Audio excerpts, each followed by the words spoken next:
Alright, so let's get right down to it. We have ROH take center stage night one. Hopefully this video comes out okay. Having a lot of technical and audio problems, but yeah, so let's just give it a shot. This was another great show. This is another stellar effort. No surprise. I mean, pretty much just as good as I think a lot of people expected. So we have Michael Elgin versus El Generico in the first match, and yeah, I mean, this was good. They had that match at the ninth anniversary show, and they kind of played off a lot of those spots. With Generico trying to ambush. I'm sorry, Elgin trying to ambush Generico by ramming him into the steel guardrail, and Generico played off of it and countered it. Generico hit the beautiful DDT through the middle of the ring post. The torpedo DDT actually hit that spot. Just a hot crowd. A nice match. Elgin looked like a beast once again. The House of Truth was actually banned from ringside, but someone in a ski mask interfered and cost El Generico the match. But it was still good stuff. Just another great match from El Generico. Well, it wasn't great. It wasn't like a 4-star match or anything like that. I'll give it about 3.25. But just a good way to start off the show. Next up, we had the Four Corner Survival. We had Tomasso, Ciampa, Caleb Conley, Colt, Cabana, and Homicide. Homicide looked good here.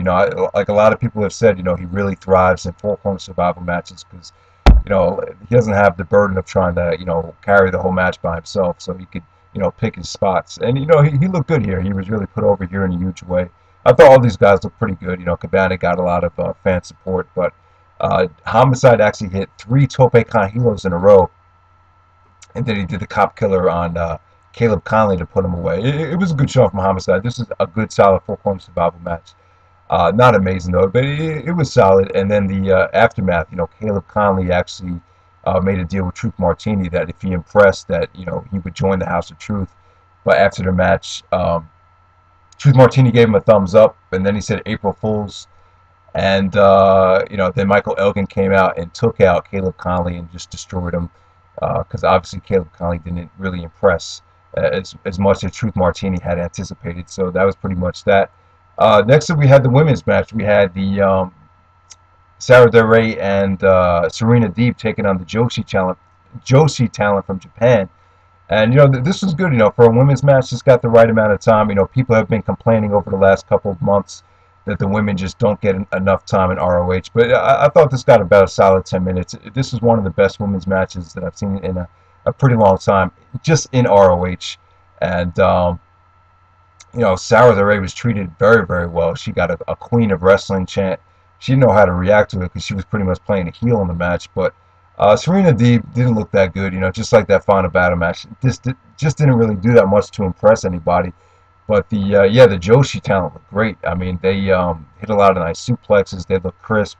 Like I said, this is a very, very solid match for women's wrestling. I think a lot of you guys would definitely be satisfied with this. All right, so next up we had the Briscoes taking on Adam Cole and Kyle O'Reilly. These two teams just put on a nice, fast-paced match. This had a lot of replay value.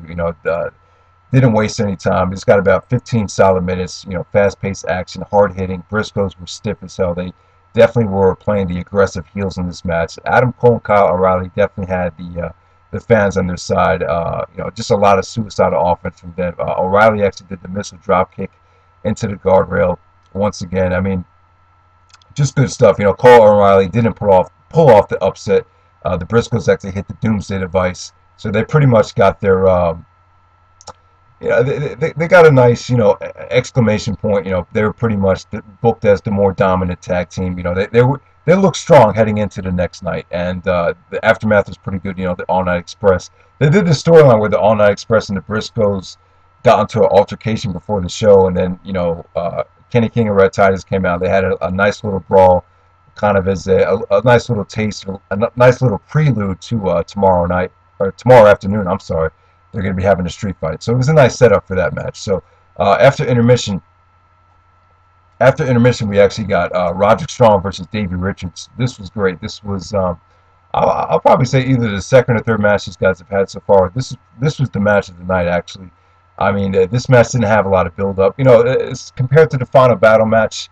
I'll probably have to say their final battle match is better than this. But that match had the championship on the line. It was in New York City. That they promoted the shit out of this match. This match was just like a nice little bonus treat, but quietly, this ended up being, you know, the best match of the night. These guys rocked the house. I mean, it was good though. You know, Davey was awesome. He was relentless going after Roderick Strong's ankle. They did a lot of nice things out there. You know, Roderick actually did a suplex to Davey on the edge of the ring apron. It looked like it crushed Davey's back. You know, like just vintage stuff between these guys. These guys are just stiff as hell with each other once again. You know, chops, you know, kicks right to the chest. Like Roderick's doing this nice move now where, you know, if he's getting like too much, if he's getting ambushed, he'll just throw a knee right in the guy's face, and that's exactly what he did. Truth Martini actually interfered a couple times, and Davey just kicked him in the skull. He tried to get involved like 3 different times, but you know, Davey took him out, and like I said, that finishing sequence with the ankle lock, you know, just very, very good stuff. Great drama. This is the match of the night. This is probably just as good as a PWG match. It's pretty much a toss-up, but I don't know. I think, but at the same time, I think, you know, a lot of you guys, yeah, some of you guys thought the final battle match was a little bit overkill. Like some of you thought it was a little bit, you know, just a little bit overbooked with the near falls and everything. I can't say that you guys. I'll probably say you guys probably have the same problem with that match that you have for this match. But who knows? I mean, just take a look. I thought they tried to make this match, you know, different in its own right. It definitely had a different kind of feel to it. But yeah, like I said, these guys stole the show, so give them credit. Next up, we have you know, the world's greatest tag team challenging the Kings of Wrestling for the Tag Team Championships. And, you know, this is good. This is another 4-star effort from these guys. I mean, their matches don't really hit that amazing level. All their matches were pretty much on that same level. I would say, you know, the Kings have definitely had better matches with the Briscoes, Motor City Machine Guns, and even, who am I leaving out? The American Wolves as well. I mean, this is definitely not. I mean, the series of matches that they've had with Shelton Benjamin and Charlie Haas definitely wasn't, you know, their best series of matches. But this is still good though. I mean, you know, this time for the Tag Team Championships, it definitely had that big match feel to it. Kind of slow, kind of methodical. It took a while to get going, but you know, just a great finish. You know, it definitely had a feel-good moment with Haas and Benjamin winning the Tag Team Championships. Now, personally for me, I don't know. I just didn't think Haas and Benjamin were the right team to defeat the Kings of Wrestling for the belts. I thought maybe they should have waited until the time was right. I just didn't feel the build-up was quite there for the title change to happen right now, but at the same time, kind of happy to see potentially Claudio and Hero, you know, going off on their own, taking a break from the tag team scene, and, you know, getting some title shots, and, you know, trying to make their way up as singles competitors, because both of them are just great. Claudio's hitting his stride with his promos right now. He's definitely a little bit more charismatic. He's getting more comfortable. The more often he stays in the United States, he's going to get comfortable. You know, he's always had the accent and the, you know, not knowing the English language always holding him back. But you can see he's starting in the video wire. Definitely developed a better personality. And Hero is without a doubt, I'm going to say, not just a Ring of Honor, but probably in professional wrestling, the best all-around performer in pro wrestling right now is Chris Hero. So yeah, congrats to Charlie and Shelton. You know, after all the shit that they put up with in the WWE, now they're the ROH Tag Team Champions, the most prestigious tag team titles in North America, maybe the world right now. So yeah, and then the match of the, not the match of the night, but the main event, we had Eddie Edwards and Christopher Daniels. You know, once again, these two guys just delivered a great match. I mean, probably not their best match, but it was close though. I mean, I would say their 9th anniversary match definitely, you know, stands as the best match that they've had. But it was a nice follow-up to that. I think everyone wanted to see a rematch, and they delivered, man. And you know, Eddie Edwards was a clear-cut favorite. You know, he got a lot of fan support. Daniels didn't get really. They were more pro Edwards. They really weren't. Kind of lukewarm to Daniels. Daniels got a "fuck TNA" chant. I'm not so sure if that was in support of Daniels or just to antagonize him. I couldn't really make it out. But you know, Daniels looked good here. He played more of the aggressor. He tried everything he could to put Eddie away. He did the Angel's Wings. Eddie kicked out. He did the best moonsault ever. Eddie kicked out.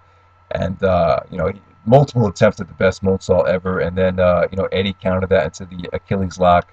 They did some more good stuff, and Eddie actually hit a brand new finisher to put Christopher Daniels away. It was a great match, and then they ended with Daniels thinking about shaking his hand, but Daniels actually walked out on Eddie Edwards, didn't shake his hand, kind of shadowing or foreshadowing that Christopher Daniels might be turning heel possibly, you know, starting the new prophecy or something. I mean, we'll see what happens. I hope Daniel sticks around, and I hope they book him as a seriously not a monster heel, but just, you know, just a heel. I think, you know, ROH needs a new heel, a top heel, and I think Christopher Daniels could be that guy. I don't think Roderick Strong. I think it's kind of a waste to have Roderick as a heel at this point. I would actually turn a babyface in the near future. That's what I would do. So yeah, this is a great show. Everyone check it out. I'm gonna give it an 8.5. Now, I mean, this isn't gonna be, you know, one of the. It'll be one of the better ROH shows of the year, but you know, I definitely think, you know, this is a topical show. I think tomorrow afternoon show could definitely top this. But you know, 8.5, still a great to almost amazing show. So definitely check it out. All right, guys, thanks.